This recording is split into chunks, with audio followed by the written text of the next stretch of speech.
আল্লাহও চায় আপনি আপনারা ছোট করেন। আল্লাহর এটা দেখতে বড্ড ভালো লাগে যে আমার বান্দা ছোট হয়ে থাকতে চায়। মান তাওয়াদা তারাফা, যে নিচে নামতেছে আল্লাহ টাইনা উঠায়, আর যে উঠতেছে আল্লাহ থাপ্পড় মেরে নিচে নামায়। কথা কন।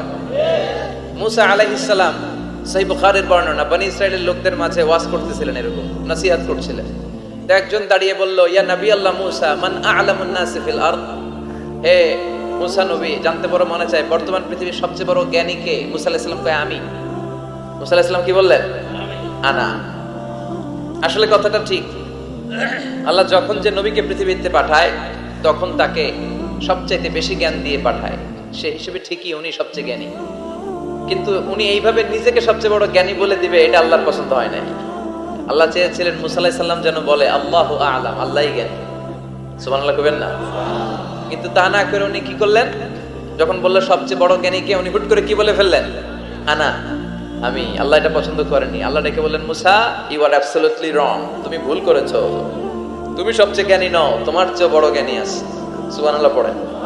তার মানে জানার কোনো শেষ নাই, জাননেওয়ালার উপর জাননেওয়ালা আছে। আর সবচেয়ে বড় জাননেওয়ালা কে? মুসা আলাইহিস সালাম রে আল্লাহ